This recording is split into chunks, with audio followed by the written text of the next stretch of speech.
Namo Phat. Thanks so much for joining me for a daily practice check-in.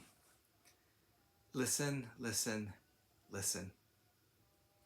This wonderful sound calls us back to our true home.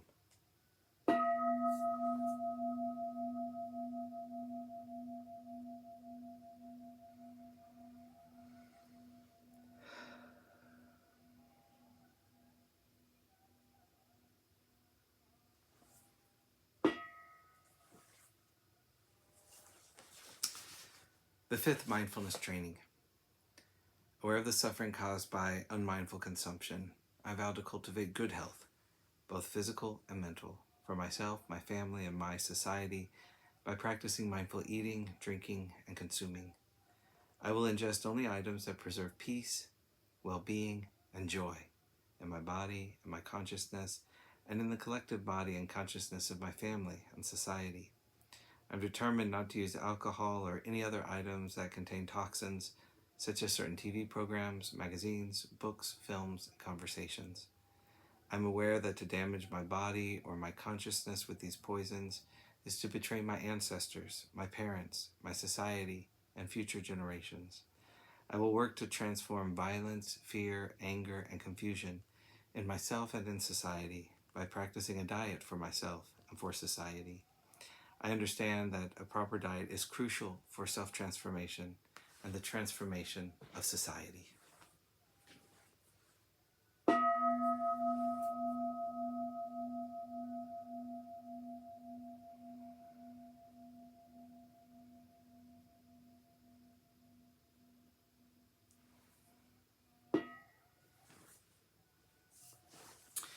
For our Dharma lessons, we're reading Abundant, Exalted, Immeasurable by Ajahn Pasanno. And we're continuing in Chapter 2, Metta, a Mature Emotion. I remember one time traveling as a translator and attendant to a very senior, well-known, and highly respected Thai monk, Lungpor Panyananda. A few people in the room here have met him before, when I took a group to Thailand and we went to pay respects to him. Now, there is someone with serious punya, a whole life of giving. When we went, he was sick and in the hospital, but it was a hospital that he had built. He was about 96 at the time, but very bright. I traveled with him in the 1980s, and one time we were in New Zealand. It was the evening session, chanting, meditation, Dhamma talk, and questions afterwards. One of the questions that somebody asked fairly early on was, how do we deal with that feeling of guilt? Of course, I was familiar with that feeling, but the interesting thing was that when I tried to translate it, I realized that I didn't know what the word for guilt is in Thai. I had been translating for teachers and studying the language and the Dhamma for years, but my mind drew a blank. So I burst out laughing. I explained to him what the question was, why I was laughing, and how the concept was a bit distant in the Thai language and culture. I had to explain to him what Westerners do with their minds to make themselves feel guilty. He listened and got this very concerned look on his face as I was explaining how guilt works. When I finished the explanation, he said, "Oh, that's really suffering. Tell them not to do that." It isn't as if Thai people don't have these emotions. There's a very healthy place for remorse, but not that complication of guilt, which is so easy to carry around because of the strong sense of self, me, and judgment.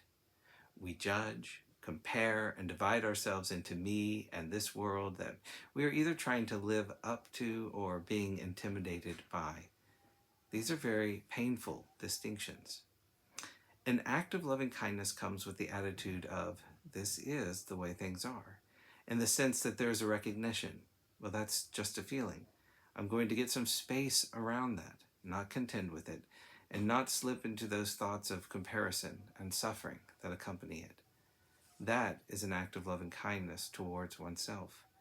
It's a very useful skill to be able to see somebody who is doing something good, and then be able not to make it a judgment about yourself, torturing yourself.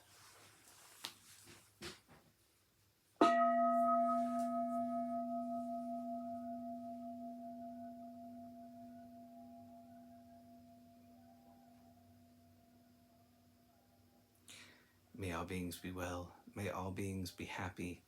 May all beings be at peace. Namo Adida Phat. Thanks so much for joining me today.